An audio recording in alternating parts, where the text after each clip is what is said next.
ہمیں تصوف کی بات کرنی ہے تو قرآن و سنت سے،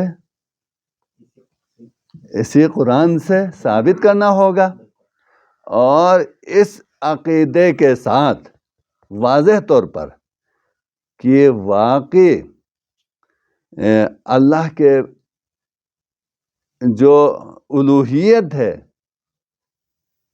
توحید کے اوپر جہاں جہاں اعتراض ہو رہا ہے، حضرت علی کے خطبے کے حوالے سے، خطبۃ البیان کے حوالے سے توحید کے اوپر جہاں اعتراض ہوتا ہے، اس اعتراض کو رفع کرنا ہے کتاب قرآن کی روشنی میں، اور جو امرنی کی وجہ سے یا الہمنی کی وجہ سے عقیدہ رسالت کے اوپر جو اعتراض اٹھ رہا ہے، اس کو بھی قرآن سے آپ نے کلیئر کرنا ہے کہ یہ قرآن سے دور چیز نہیں، الگ چیز نہیں ہے، بلکہ اسی کا ایک تقاضا ہے۔ اور یہ نہیں کہ اللہ نے سید محمد نوربخش علیہ رحمہ کو کوئی الہام کیا ہو یہ کتاب، اس کتاب کے بارے میں، جس طرح قرآن الہامی کتاب ہے، توریت انجیل زبور الہامی کتاب ہے، تو یہ اس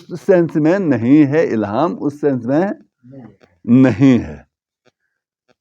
اور توریت انجیل جو الہامی ہے وہ یعنی وہ وحی کی شکل میں ہے، باقاعدہ ایک سسٹم کے تحت وہ وحی ہوئی ہے۔ یہ اس سسٹم کے تحت یہاں پہ امرنی وہ سسٹم نہیں ہے۔ ہمارا عقیدہ رسالت، نبوت اور کے ختمی مرتبت کے اعتبار سے جو ہے، اللہ کی طرف سے امر کسی شخص کو متعین کر کے کہ تم یہ کرو، تمہاری یہ ہم ڈیوٹی لگا دیتے ہیں، کسی فرد کو اللہ تعالیٰ کی طرف سے حکم ہونے کے ہم قائل نہیں ہے۔ اس عقیدے کو واضح کرتے ہوئے کہنا ہے کہ پھر یہاں پہ سید محمد نوربخش نے جو بتایا ہے، اس سے مراد کیا ہے، اور جو غیب بتا رہے ہیں، اس سے غیب سے مراد کیا ہے، وہی تو اہل علم کے لیے آپ بہت سارے لوگ ہیں کہ سائنس کے طالب علم ہیں، تو سائنس میں سیل کہتے ہیں،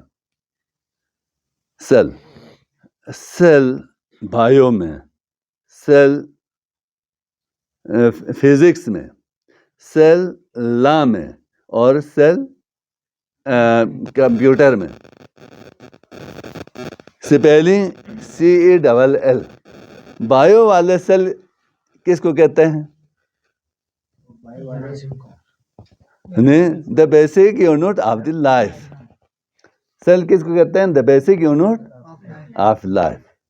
یہ ہے سیل، اسی معنی میں۔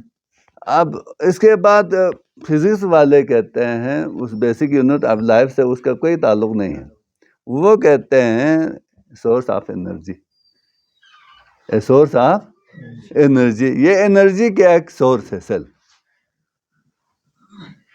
سیل کے ذریعے سے آپ انرجی پیدا کرتے ہیں۔ یہ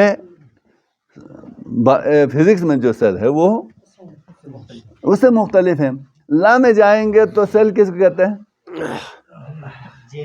جیل کو کہیں گے، سیل جیل کو کہیں گے۔ کمپیوٹر میں جائیں گے تو سیل کس کو کہیں گے؟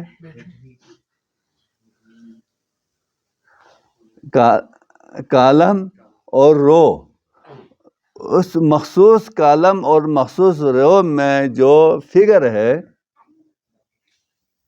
یہ کالم نمبر 3 اور رو نمبر 2 میں جو فگر ہے، ایک ایک فگر کو الگ الگ اس کو کیا کہیں گے؟ فلان سیل، فلان سیل۔ جو جس طرح کسی چیز کے محل وقوع متعین کرنے کے لیے جغرافیہ میں محل وقوع بتانے، طول بلد اور عرض بلد کی نشاندہی کے ذریعے سے کسی جگہ کی محل وقوع بتاتے ہیں، تو کسی سیل کے محل وقوع بتانے کے لیے آپ رو کو اور کالم کو متعین کرنے کے بعد بتائیں گے کہ یہ پوائنٹ جو ہے یہ چیز فلان رو میں اور فلان کالم میں فلان نمبر پہ ہے، تو اس کو کہتے ہیں سیل۔ تو ہر قوم کی اصطلاح ہوتی ہے، ہر قوم کی اصطلاح ہوتی ہے، تو اسی زبان میں آپ بولیں گے تو کیا ہے، بات کلیئر ہو جاتی ہے، ورنہ کنسپٹ کلیئر نہیں ہوا۔ تو اب غیب کس کو کہتے ہیں؟ عام طور پر غیب کہتے ہیں صرف اس کے لیے دین آواز سے، نہ کوئی انسان بولنے والا ہے، نہ کوئی جن ہے، نہ کوئی ہے، پوچھنے ہیں، ویسے ہی آواز آئی تو غیب سے آواز آئی،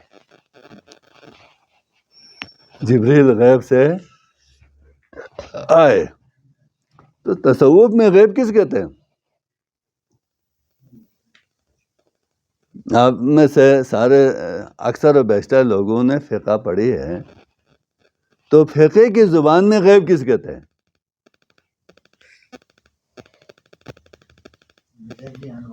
ہاں،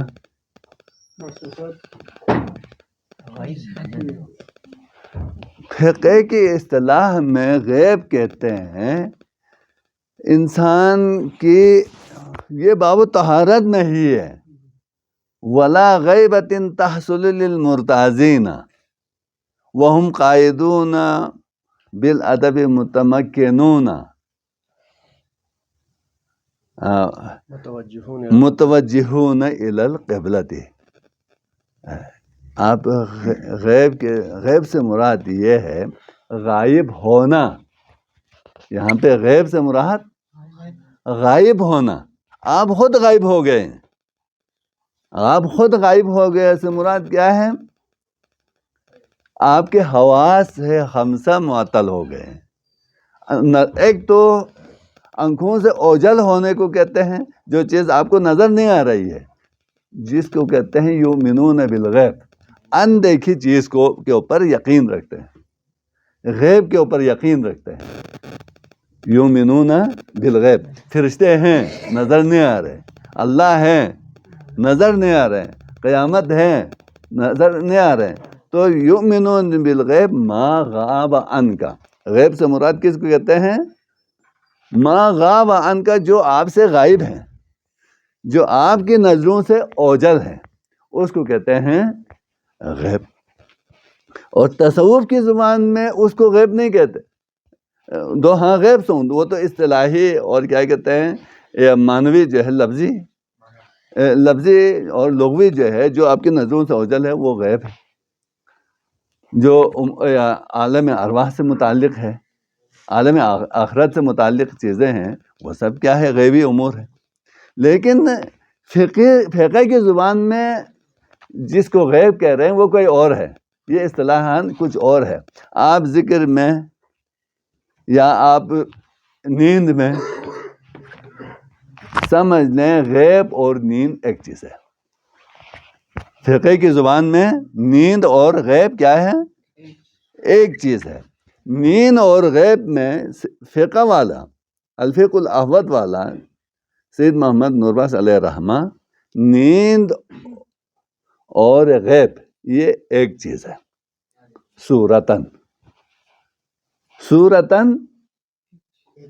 ایک چیز ہے، لیکن سبباً فرق ہے،